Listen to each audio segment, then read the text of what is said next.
کل جو میں نے بات بتائی تھی اس کا تھوڑا سا تتمہ.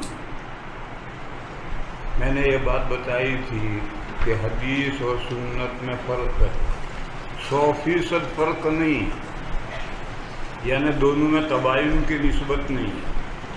جن دو چیزوں میں تباین کی نسبت ہوتی ہے اس میں 100% فرق ہوتا ہے.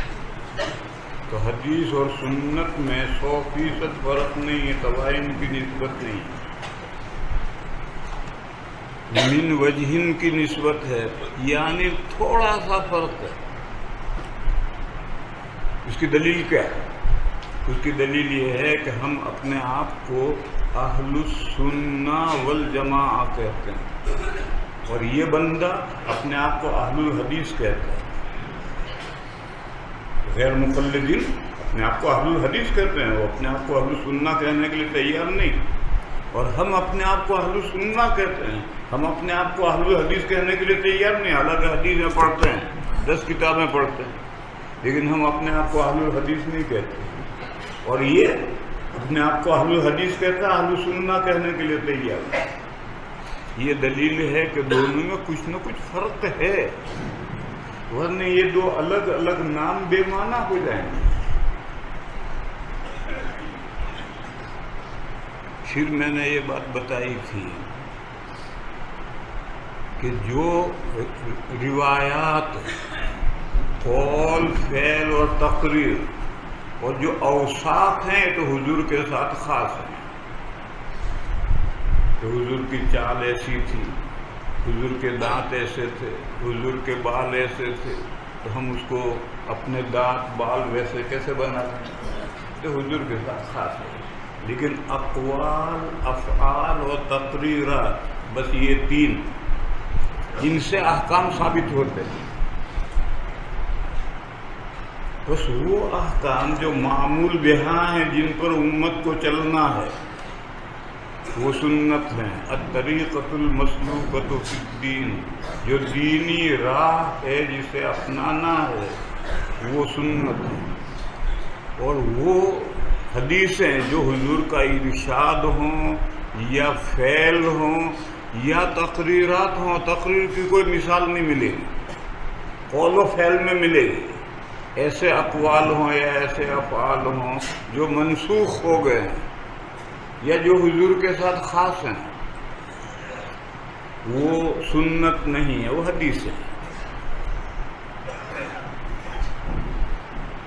اب جو میں نے کہا کہ ایک ذرا سی بات آگے بڑھانا چاہتا ہوں، وہ یہ ہے کہ ہم سنت اور حدیث کا فرق کیسے پہچانیں گے.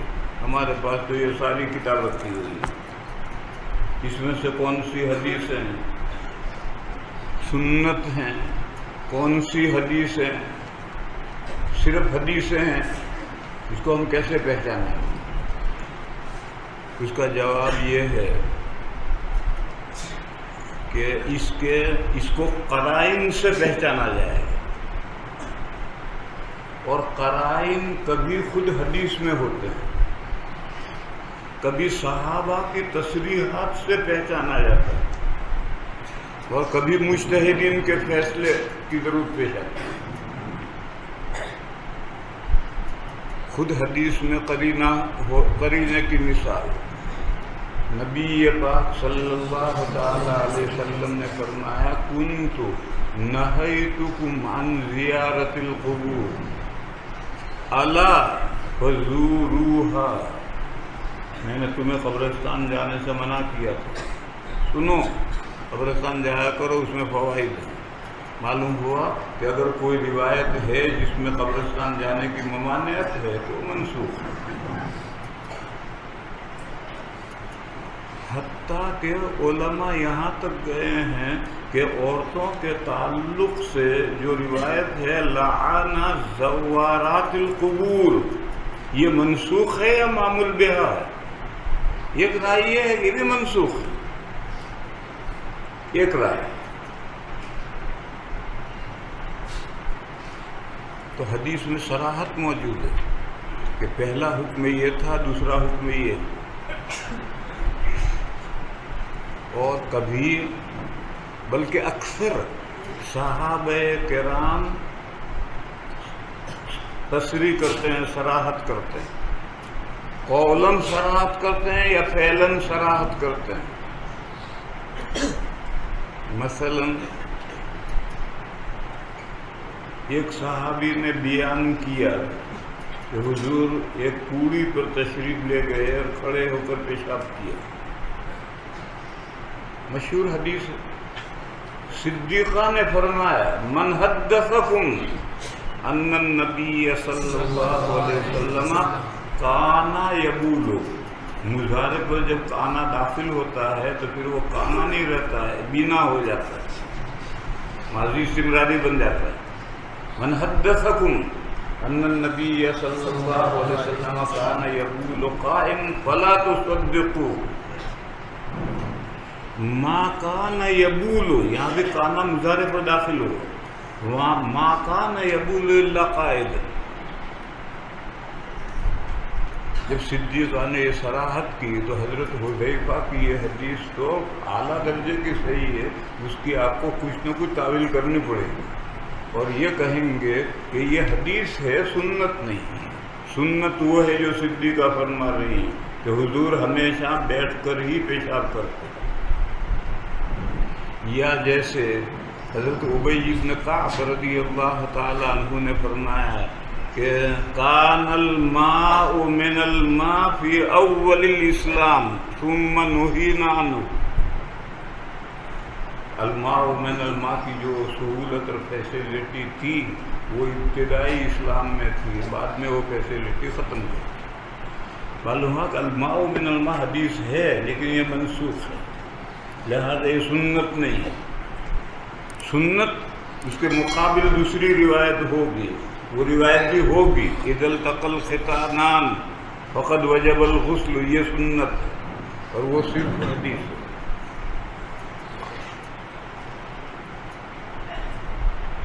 اور کبھی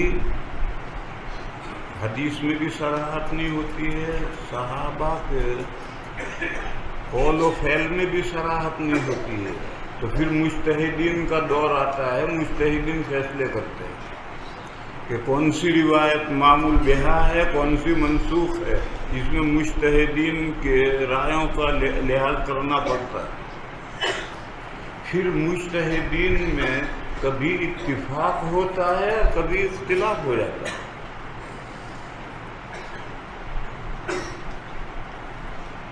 جیسے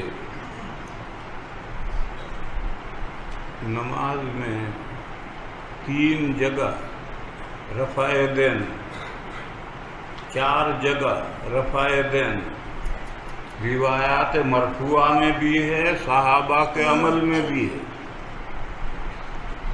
اور نماز میں کہیں بھی رفع دین نہیں. تکبیر تحریمہ میں اس میں نماز شروع کرنے سے پہلے رفع ہوتا ہے، نماز سے باہر ہوتا ہے. دیکھو ہم نماز پڑھتے ہیں تو یوں کرتے ہیں، ابھی نماز شروع نہیں ہوئی، اللہ اکبر، اب نماز شروع ہوئی. یہ رفع باہر ہے، نماز میں کہیں رفع نہیں. یہ بات روایات میں بھی ہے، صحابہ سے بھی ثابت ہے. اب مجتہدین کا دور آیا، یہ 2 عمل ایک ساتھ جمع نہیں ہو سکتے. رفع اور ترک رفع دونوں عمل ایک ساتھ جمع نہیں ہو سکتے. لا محالہ ایک کو مقدم ایک کو مؤخر کرنا پڑے گا.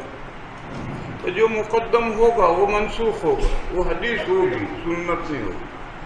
اور جو مؤخر ہوگا وہ سنت بھی ہوگا، حدیث بھی ہوگا.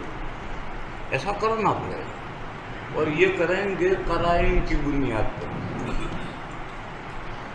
چنانچہ امام اعظم نے اور امام مالک نے رحمہم اللہ یہ فیصلہ کیا کہ رفع دین کی روایات پہلے کی، پھر آہستہ آہستہ رفع گھٹا، کم ہوا، اور شدہ نماز میں سے رفع ختم کر دیا. لہذا رفع دین کی روایت منسوخ ہیں اور ترک رفع کی روایت سنت ہے، معمول بہا ہے. اسی لیے حنفیہ کی کتابوں میں بھی صراحت ہے کہ نماز میں رفع یدین کرنا مکروہ ہے. کہ روایتیں ہیں، کہ روایتیں ہیں مگر وہ منسوخ ہیں.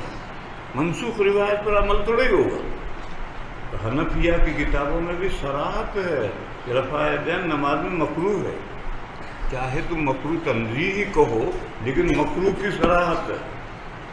اور امام مالک علیہ الرحمہ کی فقہ میں بھی کراہیت کی صراحت ہے. ایک کتاب ہے کتاب الفقہ علی المذاہب الاربعۃ، عبد الرحمن جزیری مصری کی 4 جلدوں میں کتاب ہے. وہ اس میں چاروں مذاہب کو اکٹھا کرتے ہیں. تو اس کتاب میں دیکھو امام مالک کے مذہب کو نقل کیا انہوں نے کہ ان کے یہاں نماز میں مکروہ ہے. اور حضرت امام شافعی اور حضرت امام احمد رحمہم اللہ نے اس کے برعکس فیصلہ کیا اور یہ کہا کہ پہلے رفع یدین نماز میں نہیں تھا، بعد میں بڑھایا، لہذا نماز میں رفع یدین سنت ہے. بس اگر کوئی رفع یدین نہیں کرے گا تو سنت چھوڑے گا تو بھی مکروہ ہوگا. سنت چھوڑنا بھی کراہیت ہے، چاہے مکروہ تنزیہی ہو، خلاف اولا ہو، لیکن رفع یدین نہ کرنا یہ بھی ان کے مکروہ ہوگا. اگرچہ اس کی ان کے یہاں صراحت نہیں ہے. شوافی کے یہاں اور حنابلہ کے یہاں اس کی صراحت نہیں ہے کہ رفع یدین نہیں کرے گا تو مکروہ ہوگا، اس کی صراحت نہیں ہے. مگر قواعد یہی کہتے ہیں کہ جب یہ سنت کہا اسے تو سنت چھوڑنے سے تو نماز میں کراہت آتی. بس ایسا اختلاف بھی ہو جاتا ہے. بہرحال میں سمجھا ہی رہا کہ سنت کیا ہے اور صرف حدیث کیا ہے، اس کا فیصلہ قرائن سے ہوگا. اس کی بہت ساری مثالیں اور بہت ساری توجیحات تحفۃ القاری میں ہیں، مقدمے میں پڑھو. وہ ساری باتیں جو تحفۃ القاری کے مقدمے میں ہیں وہ ساری بیان نہیں کروں گا. کہ آپ نے پہلے بیان کی تھی اب کیوں نہیں بیان کرتے؟ وہ غلطی ہو گئی، معاف کرو. تو پہلے بیان کی تھی وہ غلطی ہو گئی تھی، معاف کرو. ہمارے طالب علم در حقیقت آنکھوں کو زحمت دینا ہی نہیں چاہتے، پڑھنا نہیں چاہتے، کانوں کی عیاشی کرنا چاہتے. سناؤ، مجھے اس سے بہت چڑ ہے، اس لیے میں چاہتا ہوں کہ تم پڑھو. میں جب طالب علم تھا تو شرحیں تھی ہی نہیں. میرے ماموں تھے حضرت شاہ صاحب علامہ کشمیری کے شاگرد.